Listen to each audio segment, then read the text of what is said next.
प्रिय छात्रों, मिथिलेश ज्ञान एकेडमी में आपका हार्दिक स्वागत है। आज हम लोग पढ़ेंगे प्रश्नावली 9.1 का प्रश्न क्रमांक 14। देखिए, इस प्रश्न क्रमांक 14 में हमको ये आकृति दी गई है 9.13 और ये हमको प्रश्न दिया गया है। तो प्रश्न के आधार पर ही आकृति दी गई है और यहाँ पर हम प्रश्न को बारीकी से पढ़ेंगे और इस फिगर को समझेंगे, इसके बाद इस प्रश्न को हल कर पाएंगे। तो आइए थोड़ा ध्यान से देखिएगा। 1.2 मीटर लंबी एक लड़की, तो यहाँ पर ध्यान से देखिए, हमने नामकरण इस फिगर में कर लिया है।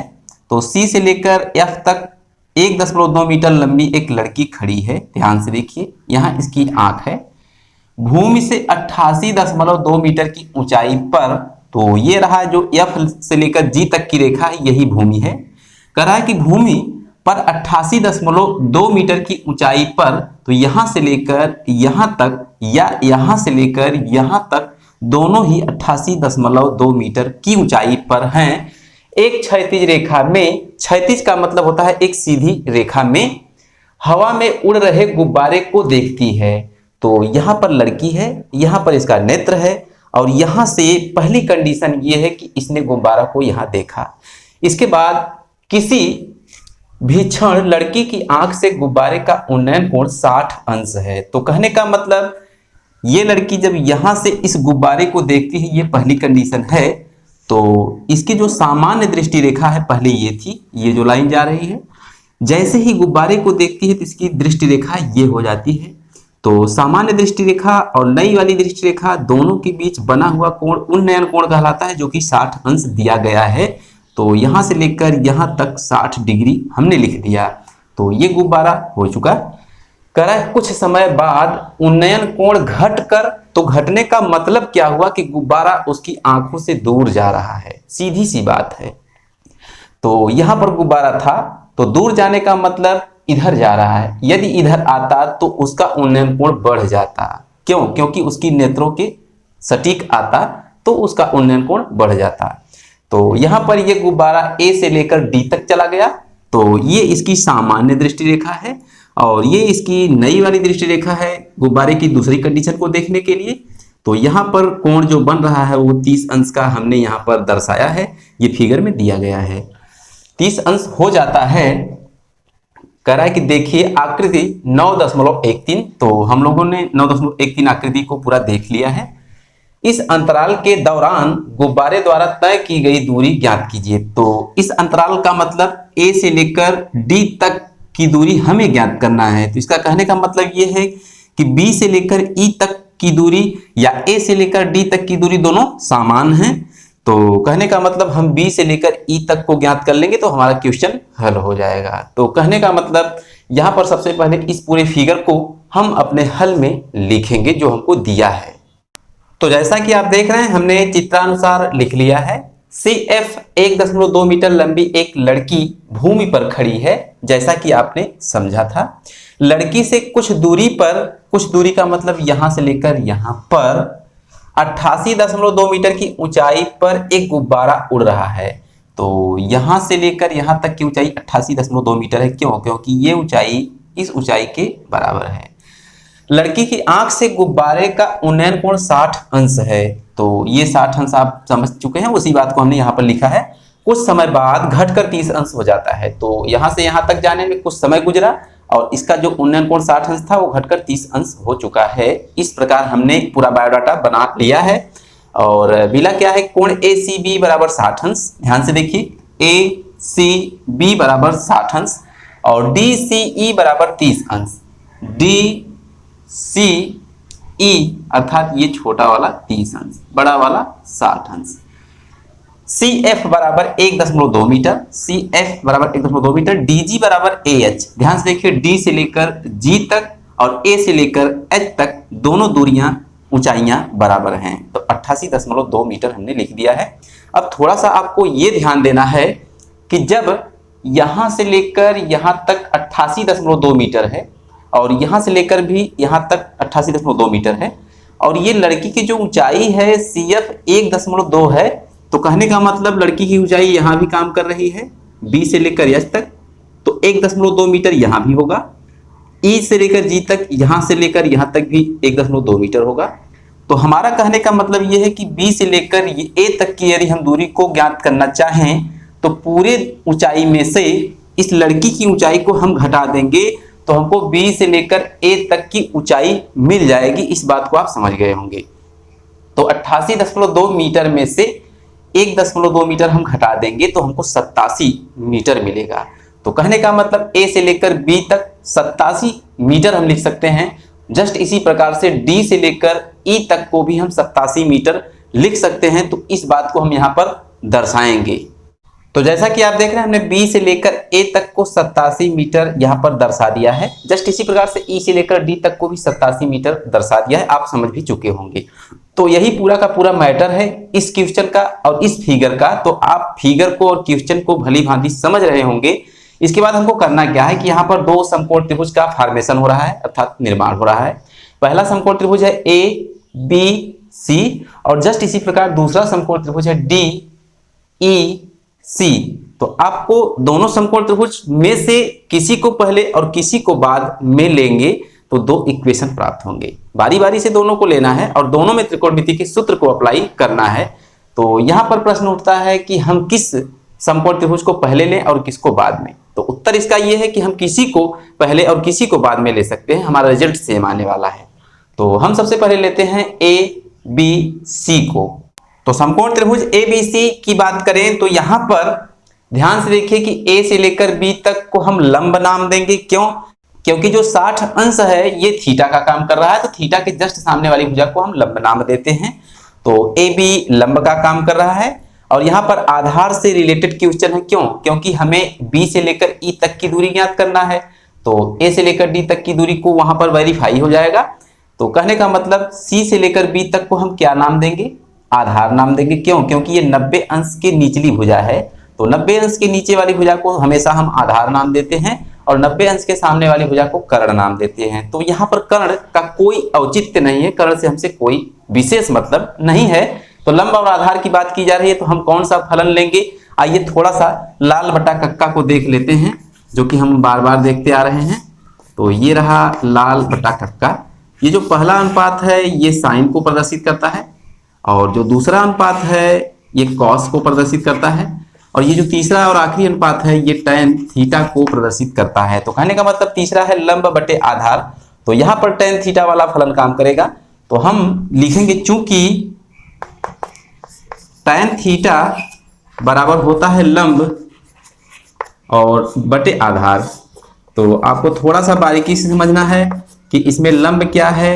लंब ए बी है। ध्यान से देखिए यहां से लेकर यहां तक लंब है उस समकोण त्रिभुज में। तो लिख देंगे ए बी और आधार कितना है? सी से लेकर बी तक को हम बी सी लिख सकते हैं। तो बी सी लिख देंगे। अब ध्यान देने वाली बात है ये है कि थीटा के स्थान पर हम लिखेंगे 60 अंश। यहां से लेकर यहां तक 60 अंश तो लिख दिया। इसलिए tan 60 अंश बराबर लिखेंगे ए बी और ए बी का मान ध्यान से फिगर में देखिए 87 मीटर अभी आपने समझा। तो यहां पर हम 87 मीटर लिख देंगे और बी सी का मान पता ही नहीं है तो लिख देंगे या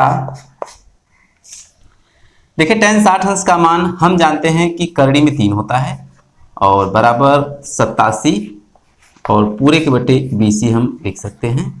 तो बटे 1 लिख देंगे तो इक्वेशन पर कोई प्रभाव नहीं पड़ेगा। यहाँ पर होगा तिरछा गुणा तो लिखेंगे या BC का गुणा करड़ी में 3 से होगा तो BC करड़ी में 3 हो जाएगा और बराबर 1 का गुणा 87 से होगा तो केवल 87 मिलेगा। लिख देंगे या तो ये जो √3 है यहाँ BC के साथ गुणा किया हुआ है। जैसे इस साइड जाएगा तो इसमें जाके भाग दे देगा। तो कहने का मतलब BC का मान हमको 87 बटे करड़ी में 3 मिला है। और जैसा कि आप जानते हैं करड़ी का रूल ये होता है कि करड़ी हर में नहीं रहेगी। तो कहाँ रहेगी? इसका परमेयीकरण हम कर देंगे तो हर से गायब हो जाएगी। यही इसके कहने का मतलब होता है। तो फिर से लिख देंगे या BC बराबर इसे हम लिख सकते हैं 87 बटे करड़ी में 3। तो परमेयीकरण का मतलब होता है कि करड़ी में 3 से हर वह अंश में हम गुणा कर देंगे, वही परमेयीकरण होता है। तो यहाँ पर करड़ी में 3 और नीचे करड़ी में 3 फिर से लिख देंगे। तो लिखेंगे या BC बराबर देखिए 87 बटे करड़ी में 3 और गुणे करड़ी में 3 बटे करड़ी में 3 है। तो 87 करड़ी में 3 ऊपर हो जाएगा, ध्यान से देखते रहिएगा। 87 करड़ी में 3 ऊपर हो जाएगा। और नीचे की बात करें तो करड़ी में 3 से करड़ी में 3 में जब गुणा होगा तो केवल 3 मिलेगा, तो यहाँ पर हम 3 लिख सकते हैं। तो ये हमको क्या देने वाला है, केवल BC बराबर, देखिए 3 से 87 में भाग देंगे तो ध्यान से देखिए यहाँ पर 3 दूना 6 हो जाएगा, 2 बचेगा जाके 27 बनाएगा, तो 3 9 27 और करड़ी में 3 ज्यों का त्यों रहेगा। तो कुल मिलाकर बटे 1 बचेगा, उसका कोई मतलब नहीं।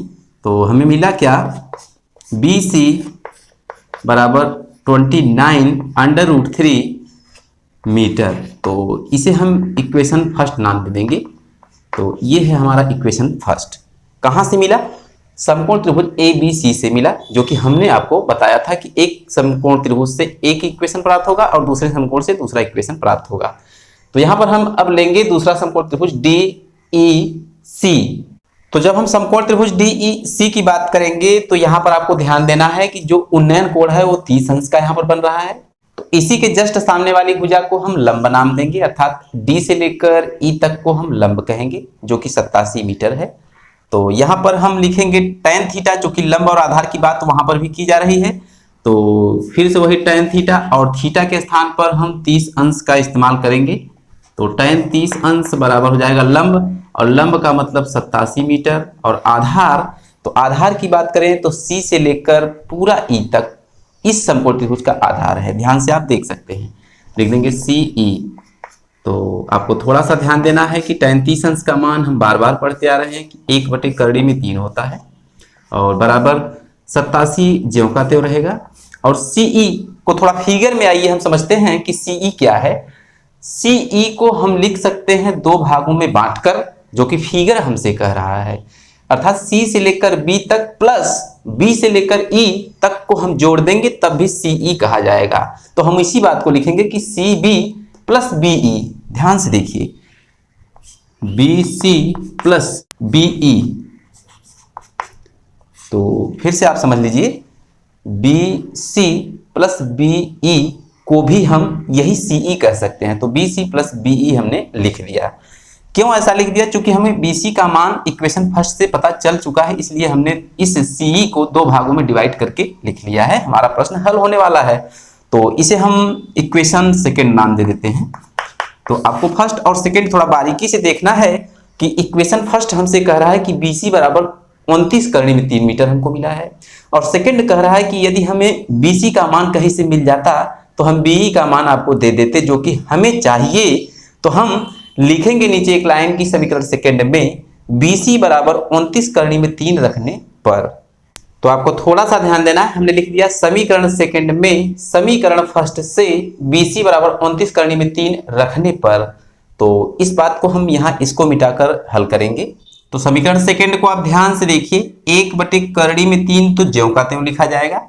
यहाँ पर लिखेंगे 1 बटे करड़ी में 3 ज्यों का त्यों बराबर ज्यों का त्यों 87 भी ज्यों का त्यों रहेगा, और पूरे के बटे। अब बात आती है BC की, तो BC के स्थान पर हम 29 करड़ी में 3 अब रख सकते हैं। तो 29 करड़ी में 3 प्लस BE, जो कि हमें ज्ञात करना है, तो BE ऐसे ही रहने देते हैं। थोड़ा ध्यान से देखिए, बराबर के दोनों तरफ भिन्न है, तो होगा क्या, क्रॉस मल्टीप्लाई अर्थात तिरछा गुणा होगा। तो यहां पर हम लिखेंगे या, अब देखिए 29 करड़ी में 3 प्लस BE का गुणा 1 में होगा, तो हमें जस्ट यही रूबरू मिलेगा। तो लिख देंगे 29 करड़ी में 3 प्लस BE बराबर ज्यों का त्यों रहेगा। और देखिए करड़ी में 3 से 87 में जब गुणा होगा तो हमें मिलेगा 87 करड़ी में 3। अब ध्यान देने वाली बात यह है कि सभी अंकों को एक तरफ और चर वालों को एक तरफ कर लेंगे। तो यहाँ पर चर BE है, तो BE अपने ही तरफ रहेगा, और ये जो अंक वाले हैं अर्थात करड़ी वाले हैं, इनको हम करड़ी वालों की तरफ कर देंगे। अर्थात 29 करड़ी में 3 को उठा के हम इस साइड लेके जाएंगे। तो यहाँ पर मिलेगा हमको केवल BE, और बराबर इधर 87 करड़ी में 3 पहले से है, और ये 29 करड़ी में 3 प्लस का है, जैसे ही उस साइड जाएगा तो माइनस का 29 करड़ी में 3 हो जाएगा।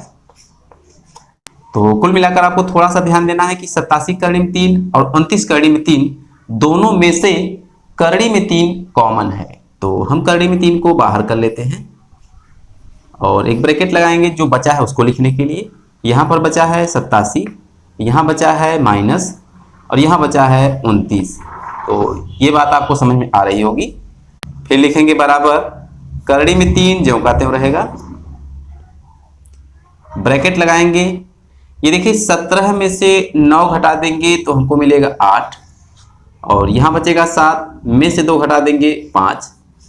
तो ध्यान देने वाली बात यह है कि जो 58 है ये करड़ी में 3 के बाहर चला आएगा। इस प्रकार हम लिखेंगे 58 करड़ी में 3। तो ये किसका मान है? BE का मान है, तो जो कि हमें ज्ञात करना था। तो आप BE कहिए या BE के समतुल्य A से लेकर D है AD, वही मान हमें ज्ञात करना है। तो हम नीचे एक लाइन लिखेंगे, अतः गुब्बारे द्वारा चली गई दूरी 58 करड़ी में 3 मीटर होगी। यही हमारा रिजल्ट है। हाँ, तो हमने लिख दिया, अतः गुब्बारे द्वारा तय की गई दूरी 58 करड़ी में 3 मीटर है। यही आंसर है। तो आज की वीडियो में बस इतना ही। फिर मिलेंगे अगले क्वेश्चन के साथ अगली वीडियो में। तब तक के लिए धन्यवाद।